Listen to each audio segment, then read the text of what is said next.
right, I am happy to be joined with Rob Roscow. He is the co-founder of Mydecine and the chief scientific officer. Rob, how are you today? Great. It's great to be talking with you. I know we connected a couple of weeks ago, and a lot in the pipeline and a lot of stuff that's developing. I hear this from pretty much everybody, obviously, within this space. But you and I were talking off camera before this interview began, but you're the co-founder of Mydecine. And I know a lot of the times Damon Michaels and Josh Barch get a lot of the attention as being the face of this company, which I totally understand. But maybe walk us through, how you guys connected, the whole Mhm. idea, how this came to fruition, and your relationships, obviously, prior to the company launching with both Josh and Damon. Absolutely. So it's kind of an interesting story, actually. Damon Michaels and myself worked together extensively in a cannabis startup by the name of Ebu that really took Yep. advantage of the Everybody knows Ebu. excitement around. What was that? I said everybody knows Ebu. Oh, absolutely. So we were taking advantage of the excitement around cannabis in Colorado. Damon and I worked together there for years. And then I moved off to Canopy Growth and we sold that company to Canopy for about a year. But now a year ago from this present time, Damon and Josh and myself started talking about, how could we apply the same or similar, application of biotech into a new area of medicine, a new area of compounds of interest, as we had seen in the cannabis space, but nuanced and different in the psychedelic space. So obviously there was a difference between a recreational focus and now a Right. completely pharmaceutical focus. But the science behind how that was done, of understanding these natural compounds, how they actually look as a medicinal compound, and then understanding how to apply that, was really very similar. And so the three of us got together, partly based on Damon's and my past experience, and then also with a strong knowledge of Josh's business experience in the cannabis space as well. And so we all knew each other from kind of an extended network that way, and really saw the, again, nuanced but different reapplication of a similar business model, where there was a compound that had been not available to research, such as THC before, and now we're looking at psilocybin. Different endpoint applications, but the idea of how to really understand the science and then leverage that Right. for commercial and medicinal purposes, really quite similar. So that was the impetus behind founding Mydecine. When you compare your early days of cannabis to where you are today in the early days of psychedelics, what comparisons would you say apply to both? And what stands out to you as far as like where I'm going with this is where are we and how big can this industry get? But what are you seeing right now? I think the thing that's really starkly different and exciting to me is that the science that was gradually brought to bear in the cannabis space is being immediately brought to bear in the psychedelic space. And I think that's really because, 100% of the interest is around pharmaceutical, medical application, Yeah. not the mixture of the two. So that's really interesting to me, and I think kind of refreshing. But the side of that I think is most exciting is that the amount of resources that are being put into this are actually probably significantly accelerated compared to the cannabis space. And it's Like really how so? Can you give me an example? so the number of investors that are interested in this space is significantly accelerated compared to my experience in the cannabis space. Really? And the number of researchers that are interested as well Yeah. is also significantly accelerated. And those are kind of the two things that you need. You need the research dollars to fund the work, and you need the talented researchers to actually do the work. And the fact that they're interested in probably 4 times as fast a rate than in the cannabis space, I think is really driving a lot of the exciting developments that we're seeing today. Yeah, I will say that was probably the Achilles heel when it came to cannabis. There was not enough research done off the top, which is completely opposite. And I always say that to a lot of my viewers. Most important questions that you should be asking is just off the top if you're going to enter in the space. What's the amount of research that's being conducted and who's involved? And it's a wealthy amount of well-respected global, medical officials that have joined in, which is promising, including, and I have to ask you, what'd you think of that New England Journal of Medicine report from Dr. Robin Carhart-Harris from a couple of weeks ago? It sounds promising for the industry, don't you think? Absolutely. No, I think that was a conservative report on really the great potential that's available in treating depression, especially in comparison to some of the current treatments. And I think that theme will really hold across. We're seeing examples of indications where psychedelics are really showing promise, but these are not the only indications. There's a lot of sister indications or similar indications in the mental health space. So I think we'll see similar effectiveness of treatment. And so, Robin is a scientific advisor member of the company, and definitely, congratulate him on the work. Yeah, There. It's a yeah, really for sure. well-placed work.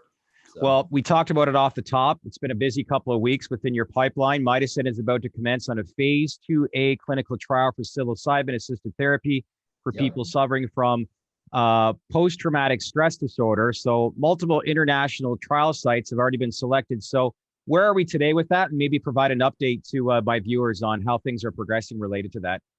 Absolutely. So this is a really exciting pipeline of smaller scale trials with the idea of really understanding the overlap of psychedelic use, in this case, purified psilocybin, in the context of different types of PTSD therapy. And there's a number of different therapy practices that have been applied to PTSD. And what we're really interested in here is taking therapists and research therapists that are the cutting edge, the leading personnel in their field, and really seeing if we can see benefit with psilocybin applied to these already effective modes of treatment. And the hope there really is that we'll see a stark difference between the two. These therapies are known to be effective, but they're also known to be incredibly difficult for patients to actually go through. And so a number of patients don't actually make it through the entire course of treatment.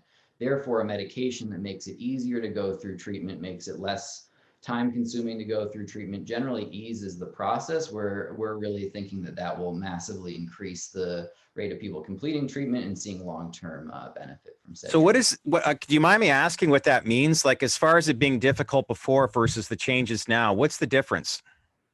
Well, so really what we're seeing is the potential of psilocybin and related compounds acting as a boost to neuroplasticity, allowing the brain to really learn and regrow more rapidly than it would in a normal adult.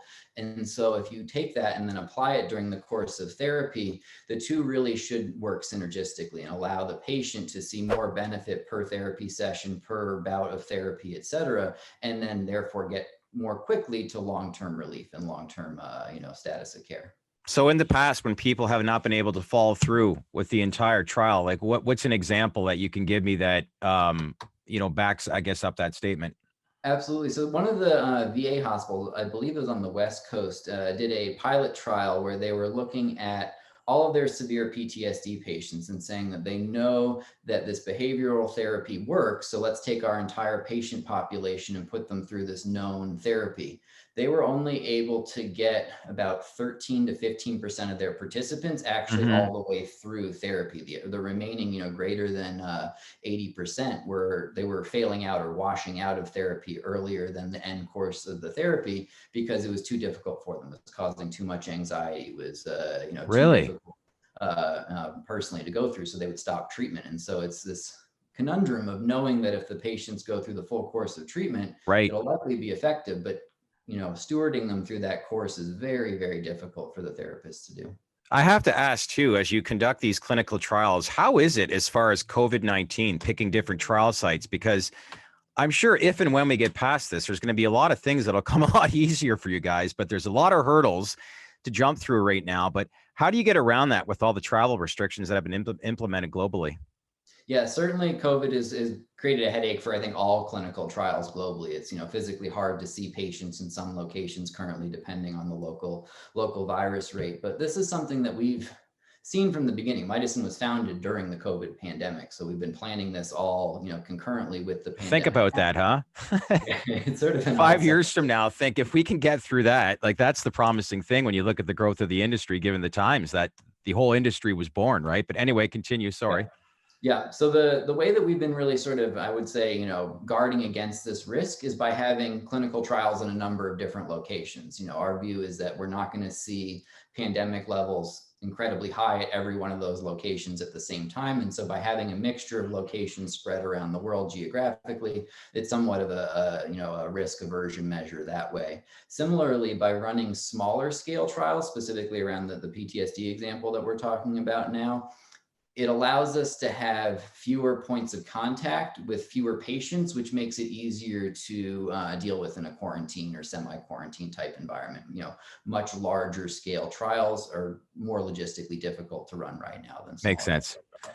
Duly noted. Wanted to ask, as companies continue to grow and expand within this industry, many are starting to establish the narrative, or where I see Mydecine is you have a strong foothold within military veterans, obviously related to PTSD. Your chief medical officer is Dr. Rakesh Jetley, who has a wealthy background working with the Canadian Armed Forces. along the recent appointment of William Cook, who's a West Point grad who designed the Patriot missile system for the Army, which is incredible. So Yeah. as you prepare for a phase 2 clinical aid trial, what are some of the things that you see and hear on a day-to-day basis that explains why it's so important for Mydecine to conduct research pertaining to this? Well, I think, firstly, we all see the, really horrific headlines around suicides with veterans, severe reactions, long-term PTSD issues within the veterans population. So we see this as a large patient group with severe need. And then similarly, and Rakesh puts this very nicely, if we can treat PTSD in what is likely the most severe and largest patient category within PTSD, it's very much going to show and exemplify that we can also use similar modes of treatment to address other forms of PTSD, other forms of trauma. But this is by far one of the most severe groups of patients in this Right. category, also one of the largest. And so that's something that we really see the dire need out in the community and an ability to address that. So that's really, core to that reasoning. Do you think that's a goal as a company to classify yourself as an industry leader working with the military veterans pertaining to psilocybin research? Absolutely. And again, really as a stepping stone to being able to treat the larger population. This is the most severe patient This group is the that's first really step. at need. Yeah, exactly. Makes sense. You recently announced 4 lead novel drug candidates as the company prepares for its pre-investigational new drug IND meetings with both the FDA and Health Canada. So walk me through when preparing for this. What are some of the key requirements that have to be met when dealing with both Health Canada and the FDA as you prepare for this?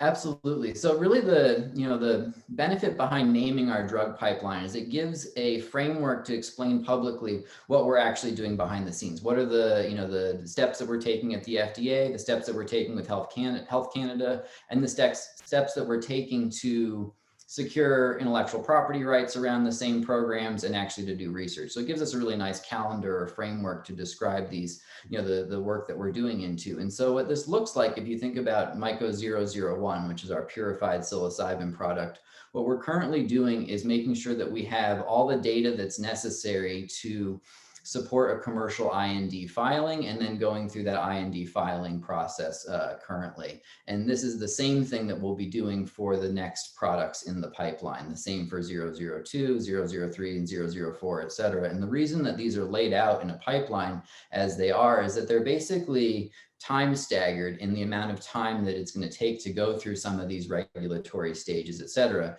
And so what we're seeing there is a balance between being able to see quick success regulatory and research wise with 001 because it's taking advantage of the research that's already out there in the public space, balanced against a strategy around 004 where we're still taking advantage of the promise that's been shown by the current research, but doing so with a much more novel compound that's completely new to research. And then it takes just that much longer to go through the process. When you indicate 001, 002, for people that are new and trying to understand the nature of the industry, what's the difference between that from 1 to 4?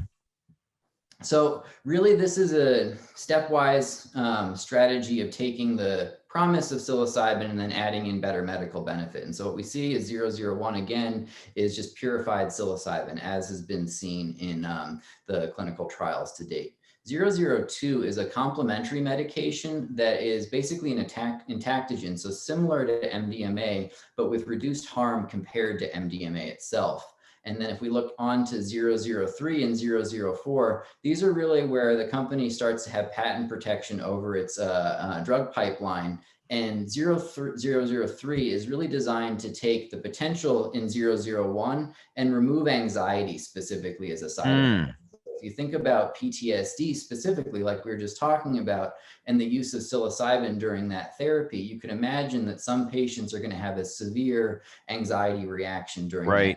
that Yeah. bad trip, if you will. And so with this formula that we have in 003, it allows us to remove the potential of that strong anxiety reaction while retaining all the same properties of the compound. And then as we move into 004, this is a fully novel molecule. And what we've done is basically taken psilocybin and psilocin as a starting template that we know the medical potential of, but then think about what are the aspects that need to be improved that'll make it a medication that can be used in a pharmacy, so stability that allows it to be shelf stable, as well as also can it be delivered to the patients in a non-invasive way. So this is Right. why we're looking at dermal delivery, and then also in a time-controlled way so that it matches up closer to a normal therapy session. So instead of being, an 8-hour window of, drug effect, we might have, say a 2 or 3 hour window. These are really the, the talking point goals around that drug development. And what we've been doing is going through and iteratively making small modifications to these base, starting compounds. Well, it's interesting as we learn more about the dosing range with a lot of these, procedures that are taking place and what we'll learn. I think, I guess the intention, I assume, with regards to like, the 4 lead novel drug candidates, is it to basically do a phase 1 study to outline dosage range and efficacy, and then eventually moving into a phase 2 or 3? Yes, that's exactly right. Where necessary, we'll be doing phase 1 trials on all of the above compounds. And like I was saying, 001 really doesn't need those trials done because it's already pre-existing. And this is really a gradient from 001 to 004. 004 absolutely needs all of the above, but Right. the middle steps not necessarily. And we've been really strategic in choosing a stepwise approach that allows us to take advantage of both of those Where do factors. you see the industry developing between now and, let's say, I don't want to get it too far ahead of ourselves, but, for the remainder of the calendar year, how much progression do you see continue to build? I think the thing that's going to be really publicly visible is we're going to see a lot of clinical trials, either at the stage 2 level or, reports from the middle of stage 3 be really positive. And I think that's going to really, bring a lot of, continued excitement to the space and really, bring a lot more attention. And my hope is that we'll start to see some of these things actually approved, especially some of the ones that have been, under research for decades. Yeah. For instance, some of the charity groups that have been out there. I'm anticipating that we'll see some of those approved. It's not far. Start talking about some of these phase 2 clinical trials that are taking place. The results are going to take place. And if it's positive, and a lot of the stuff I'm hearing is positive, really going to take the industry to another level. Listen, appreciate you taking the time to connect with us. Give us an update on all the research within your pipeline. Let's keep in touch. And tell Josh and Damon I say hi. Oh, I will. Thank you so much. This has been fun. All right. Thanks, Rob. Appreciate your time.